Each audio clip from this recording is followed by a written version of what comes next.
네, 그러면 양성반 교육 중급편 볼린저 밴드 교육 시작하겠습니다. 네, 볼린저 밴드 여러분들 뭐 아시는 분들도 계실 것이고 모르시는 분들도 계실 거예요. 예, 추세 중심선인 이동평균선을 중심으로 하여 이평선 위쪽에 상한선 그리고 아래쪽에 하한선을 설정함으로써 형성되는 가격 변동의 변동폭의 띠를 저희가 이제 볼린저 밴드라고 합니다. 이평선은 지난 시간에 저희가 배웠어요, 그렇죠? 그래서 내용을 보시면 추세 중심선인 이평선 중심으로 표준 편차 범위 내에서 등락을 거듭하는 경향이 있다는 것을 전제로 하여서 이평선 위쪽에 상단선, 볼린저 밴드 상단선, 아래쪽에는 이제 볼린저 밴드 하단선을 설정함으로써 형성되는 가격 변동폭의 띠를 볼린저 밴드라고 한다. 그래서 중심선, 그러니까 이제 상단선, 하단선 말고 가운데 있는 선을 이제 주로 20일 이평선이 기본적으로 적용이 되어 있습니다. 그래서 21선을 또 같이 볼 수도 있는 효과가 있죠.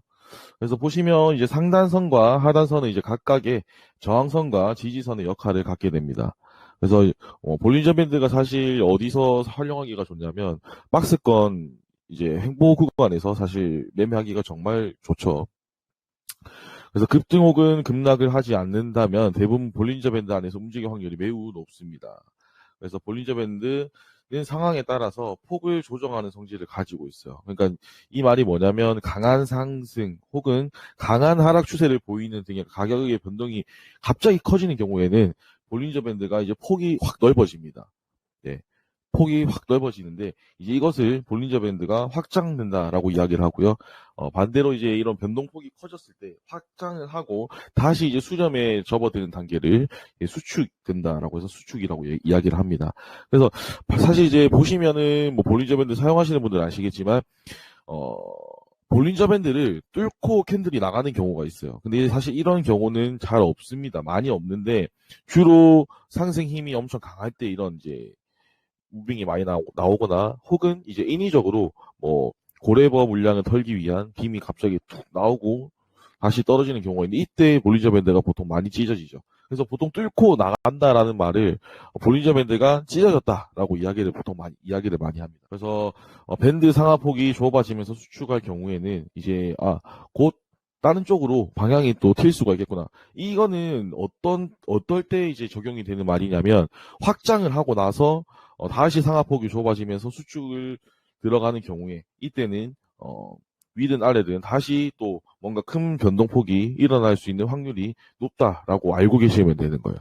자, 볼린저 밴드는 이제 위에 있는 게 아까 얘기했던 상단선이고요. 아래에 있는 게 하단선입니다. 그래서 보통 상단선을 터치하면요. 이렇게 하단선으로 내려오려는 성질을 가지고 있고 하단선을 터치를 하면은 또 위를 터치를 합니다. 이게 반복이 되는 거죠. 그래서 볼린저 밴드의 이런 변동의 띠가 이제 만들어지는 겁니다. 그래서 보통 이제 주말장 같은 경우는 저희가 아시겠지만 변동폭이 그렇게 크지가 않잖아요. 그래서 주말장 같은 경우에는 이런 박스권 매매를 할 때 볼린저 밴드를 적용시켜서 매매를 하면은 나름 쓸만합니다. 이건 정말 단순하게 지표도 필요 없고 볼린저 밴드 하나만 적용시켜서 하는 매매 방법입니다. 정말 간단하죠. 위에 터치해주면 숏을 들어가고 아래 터치해주면 롱을 들어가는 방법. 근데 만약에 이렇게 상단선을 뚫어준다, 찍고 올라간다 라고 했을 때 옆 차트를 보시면 캔들이 이제 볼벤 상단선을 뚫고 올라갔죠. 이 경우에는 이제 볼벤의 기본적인 성질을 우리가 생각을 해야 돼요. 아까 얘기했지만 볼린저 밴드가 안으로 다시 들어오려는 성질을 가지고 있다 얘기했죠.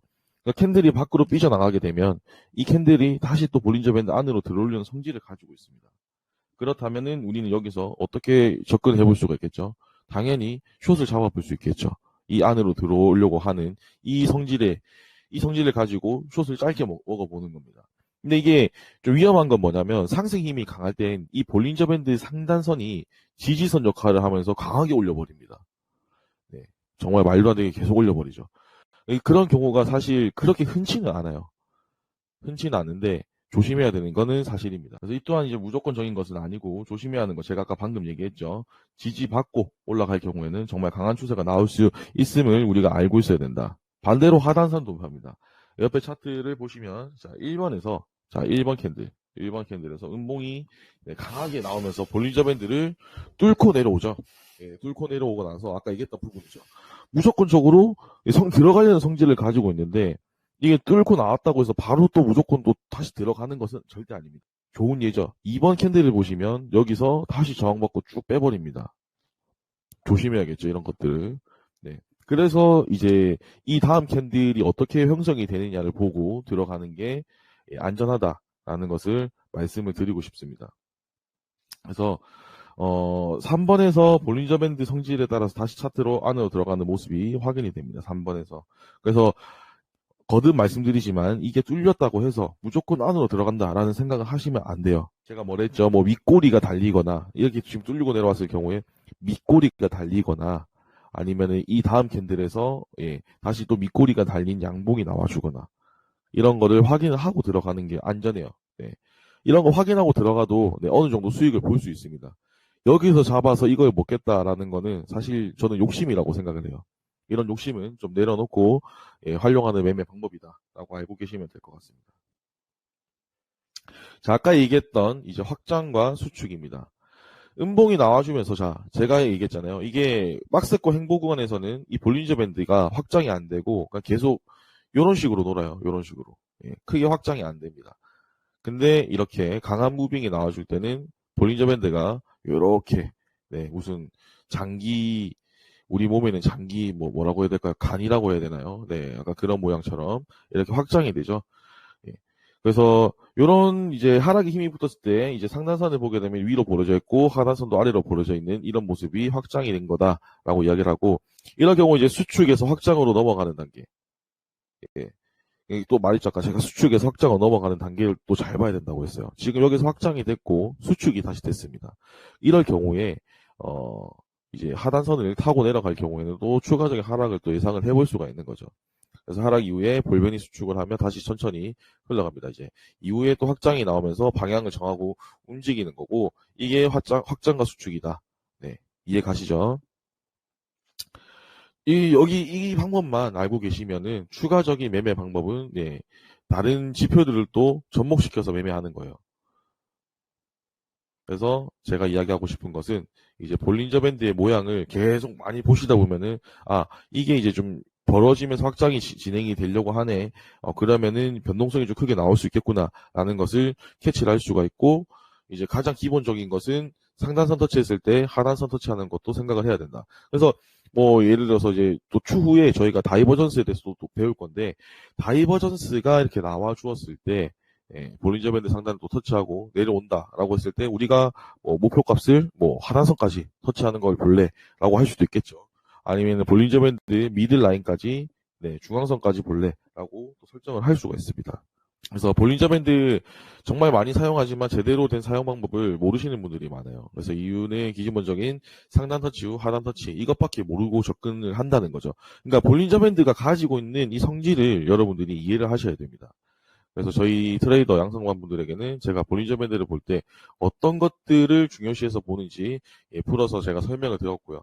추가적으로 이제 볼린저 밴드가 그려나가는 방향을 보시면서 앞으로 어떤 흐름들이 나올지 예측을 해볼 수 있습니다. 그러니까 아까 얘기했듯이 확장이 나오는 모습이 보여지기 시작하면은 이제 추가적으로 위든 아래든 방향성을 자꾸 움직일 수 있다라는 것을 예측을 할 수가 있는 것이고 볼린저 밴드의 그림이 이제 우상향을 하고 있는 것이 보이면 상승 추세로 볼 수 있을 것이며 또 반대로 볼린저 밴드 모양이 우하향을 하고 있는 모습이 확인된다면 이제 단기적인 흐름은 하락 추세로 보는 것이 맞겠죠. 그리고 볼린저 밴드 가운데 있는 선은 21선이라고 설명을 했습니다.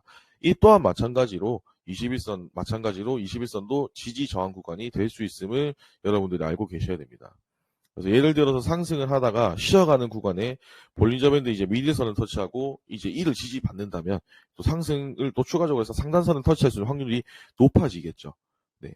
하락은 반대로 생각을 하시면 됩니다. 여기서 저항을 한 번 더 받는다면 추가적인 하락을 통해서 볼린저 밴드 하단을 터치할 수 있는 확률이 높다라는 것을 여러분들이 아시면 되고요.